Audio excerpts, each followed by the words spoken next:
Selamat petang, salam sejahtera. Terima kasih karena bersama dengan saya di Nazaling Unity Channel.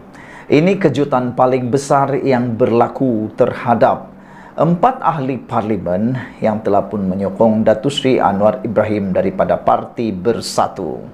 Disangkakan ianya sudah berakhir, ianya sudah menunjukkan segala-galanya. Namun nampaknya ianya menjadi lebih pedih kepada Parti Bersatu dan khususnya Perikatan Nasional. Ini pasti berita yang paling menyedihkan sekali yang diterima oleh Perikatan Nasional. Manakan tidak, bayangkan hari ini disahkan 4 ahli parlimen bersatu mahu tukar tempat duduk di Dewan Rakyat. Makna kata mereka ini tidak keluar parti, tetapi mahu tukar tempat duduk ke mana? Ke kawasan kerajaan. Itu yang dinyatakan oleh speaker. Saudara-saudara, 4 ahli parlimen bersatu yang menyuarakan sokongan kepada Perdana Menteri Anwar Ibrahim memohon agar tempat duduk mereka di Dewan Rakyat ditukar. Mereka adalah Zahari Kecik Jeli, Iskandar Zulkarnain Abdul Khalid Kuala Kangsar, Suhaili Abdul Rahman Labuan dan Muhammad Azizi Abu Naim Gua Musang. Yang di Pertua Dewan Rakyat, Johari Abdul berkata, dia telah menerima surat daripada mereka berkenaan perkara itu hari ini. Bercakap dalam sidang media di Parlimen hari ini, Johari berkata, dia akan melihat aturan dalam Dewan Rakyat sebelum membuat keputusan. Saya akan hubungi mereka ketika di Fawali. Akan ada pertemuan tak rasmi. Tengok macam mana. Saya baru terima surat, katanya, hari ini. Seperti ahli parlimen Muar, Syed Saddiq Syed Abdul Rahman, dia tak mahu duduk di sebelah kerajaan dan minta tempat duduk yang lebih selesa. Macam keluarga. Dulu mereka tidur di bilik tidur. Sekarang mereka pindah ke ruang tamu seluruh Johari. Sementara itu, Johari berkata kedudukan Syed Saddiq Syed Abdul Rahman yang disabitkan bersalah oleh Mahkamah Tinggi Kuala Lumpur atas 4 pertuduhan rasuah hari ini tidak akan berubah. Kata Johari, selagi ahli parlimen Muar itu belum menghabiskan proses undang-undang yang ada, dia tidak perlu mengosongkan kerusinya. Saya rasa dia ada 2 mahkamah lagi yang belum selesai dan boleh digunakan bagi merayu. Katanya merujuk kepada Mahkamah Rayuan dan Mahkamah Persekutuan. Pagi tadi, Syed Saddiq Syed Abdul Rahman yang juga Presiden muda didapati bersalah atas pertuduhan pecah amanah, penyelewengan harta benda dan pengubahan wang haram yang dikaitkan dengan dana bersatu bernilai 1.12 juta ringgit Malaysia. Syed Saddiq merupakan bekas Ketua Pemuda Bersatu. Bagaimanapun, Hakim Azhar Abdul Hamid membenarkan permohonan pihak pembelaan untuk menangguhkan pelaksanaan semua hukuman tersebut sementara menunggu kesnya yang dirujuk ke Mahkamah Rayuan. Ada beberapa komen daripada netizen tentang isu pada petang ini. White Goat menulis, PN PAS tak ada masa depan, terutama ketua-ketua Parti Perikatan Nasional PAS. Letak jawatanlah, kata mereka. Orang kau sendiri, ludah muka kau, kata mereka. White Goat tulis seperti itu. Mr. Sakau tulis, dengarlah nasihat Tuan Penasihat. Tukar tempat duduk konon supaya Perdana Menteri ke-10 tak cukup 2/3 majoriti parlimen. Sekarang sendiri malu, kata Mr. Sakau. Usup Gorgon mengatakan, simpan muka pengkhianat ini elok-elok.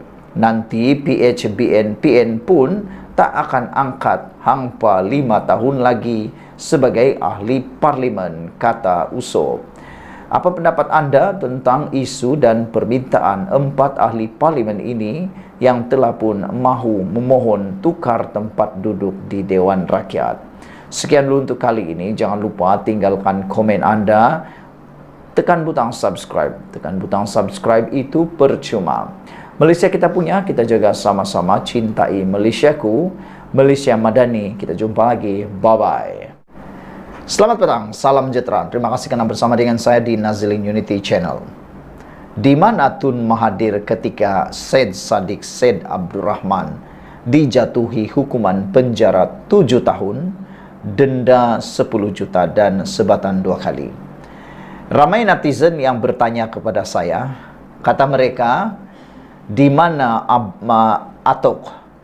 Kerana kita tahu salah seorang menti kepada Tun Mahathir Mohamad dalam era politik moden ini ialah Syed Saddiq Syed Abdul Rahman.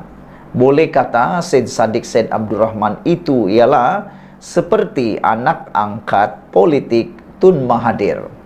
Kalau dilihat dalam sejarah politik Malaysia ketika langkah Sheraton berlaku, Syed Saddiq Syed Abdul Rahman antara orang yang tidak menyokong Muhyiddin Yassin ketika Muhyiddin Yassin menjadi Perdana Menteri. Apa yang dilakukan oleh Syed Saddiq Syed Abdul Rahman pada waktu langkah Sheraton ialah Syed Saddiq Syed Abdul Rahman mengikut langkah Tun Mahathir, tidak menyokong Muhyiddin Yassin. Apa yang dilakukan oleh Syed Saddiq Syed Abdul Rahman ialah beliau menarik sokongan terhadap Muhyiddin Yassin. Dan akhirnya dia menubuhkan Parti Muda. Dilihat pada waktu itu, ianya menjadi tekanan kepada Muhyiddin Yassin. Sehingga kan selepas daripada insiden tersebut, beberapa perkara mula berlaku, terutama ketika Syed Saddiq Syed Abdul Rahman tidak lagi menjadi ahli parti bersatu bersama dengan Tun Mahathir Mohamad. Disitulah bermulanya Syed Saddiq Syed Abdul Rahman terjebak kepada insiden tuduhan menyalahguna harta dan juga telah pun disiasat berkaitan dengan wang armada. Dan akhirnya beliau didapati bersalah dan dihukum penjara baru-baru ini. Menjadi persoalan netizen sekali lagi ialah di mana Tun Mahathir Mohamad ketika ini. Apa peranan Tun Mahathir Mohamad terhadap kekalahan Syed Saddiq Syed Abdul Rahman di penjara di mahkamah itu? Adakah selepas ini Tun Mahathir akan berdiam diri? Kerana selepas 3 hari Syed Saddiq Syed Abdul Rahman dijatuhi hukuman penjara sehingga ke hari ini Tun Mahathir belum lagi bersuara, belum bercakap apa-apa, belum lagi pun mempertahankan Syed Saddiq Syed Abdul Rahman. Ada yang bertanya, yang paling luar biasa pertanyaan itu ialah, adakah Tun Mahathir Mohamad akan mengambil alih Parti Muda? Dan adakah Tun Mahathir Mohamad akan membantu untuk menjadian dan penerusan hayat kepada Parti Muda tersebut? Saudara-saudara sekalian, adakah kalau Tun Mahathir bersuara dan membantu Syed Saddiq Syed Abdul Rahman, adakah itu akan menjadi petanda bahawa Syed Saddiq Syed Abdul Rahman akan ada harapan untuk dapat dibebaskan daripada hukumannya? Saudara-saudara sekalian, pada pendapat anda sebelum kita berpisah, layakkah Tun Mahathir Mohamad mengambil alih Parti Muda tersebut? Dan sejauh mana masa depan Parti Muda dapat dipertahankan dengan munculnya Atok? Dan kita tunggu apakah komen daripada Tun Mahathir Mohamad atas hukuman yang diterima oleh Syed Saddiq Syed Abdul Rahman itu. Sekian dulu untuk kali ini, ikuti terus ulasan selepas ini. Selamat petang, salam sejahtera. Terima kasih karena bersama dengan saya di Nazilin Unity Channel. Saudara-saudara sekalian, ini ulasan yang paling Anda tunggu-tunggu dan ini adalah ulasan yang paling Anda mahukan.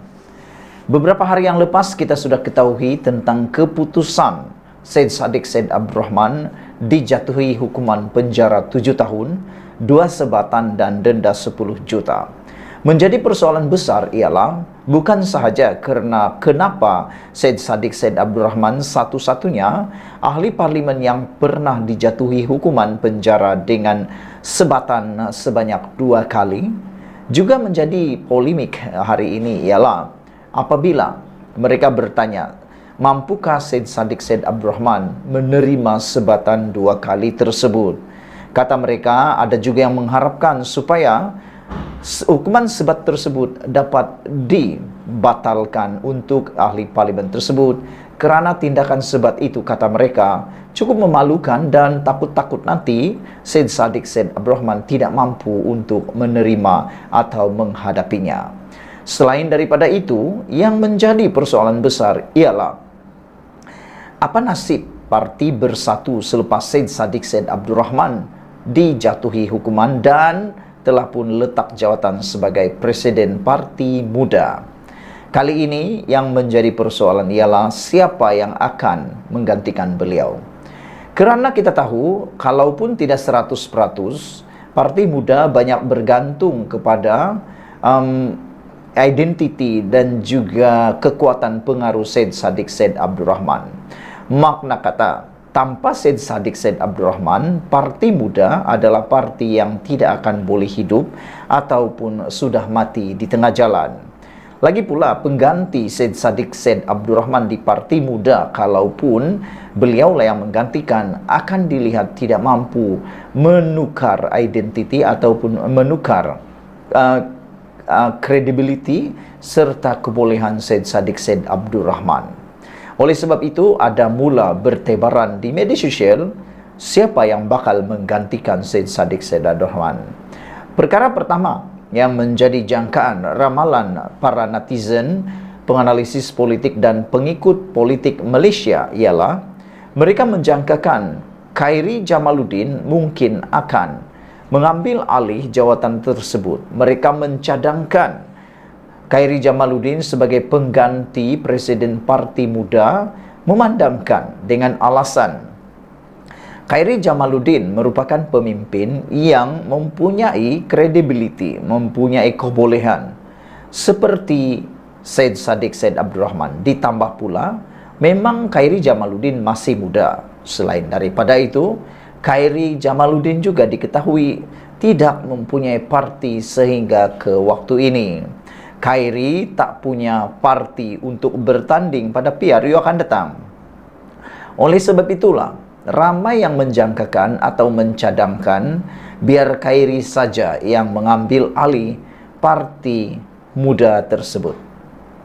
Ada yang menjangkakan kalau Khairy mengambil alih jawatan Parti Muda tersebut, maka mereka menganggap bahawa Parti Muda mungkin akan mengalami transformasi yang besar dan dapat meraih sokongan daripada golongan muda. Memandangkan pada waktu ini, Khairy Jamaluddin mempunyai penyokong dan pengikut daripada golongan muda yang amat ramai. Kita tak boleh menafikannya. Sebelum kita teruskan ulasan ini, apa pendapat anda? Adakah anda bersetuju bahawa Khairy Jamaluddin patut mengambil alih Parti Bersatu tersebut selepas presidennya iaitu Syed Saddiq Said Abdul Rahman meletakkan jawatan? Hal ini kerana kita tak boleh nafikan bahawa parti itu, iaitu Parti Muda, amat sayang ataupun sia-sia kalau tidak ada yang berusaha untuk menghidupkannya semula. Atau dengan kata lain, janganlah biarkan parti yang sudah mula bertapak ini untuk hilang begitu saja. Kerana sesuai seperti yang dikatakan oleh seorang penulis blog yang terkenal iaitu Sahbuddin.com. Sahbuddin menulis, beliau kata, habis Syed Saddiq Said Abdul Rahman, habislah juga muda. Syed Saddiq Said Abdul Rahman habis, muda pun habis. Oleh sebab itulah, apakah yang sepatutnya berlaku pada pendapat anda? Siapa yang patut menggantikan beliau? Dan adakah Khairy Jamaluddin layak untuk mengambil tindakan tersebut? Sila tinggalkan komen anda, ikuti terus ulasan selepas ini.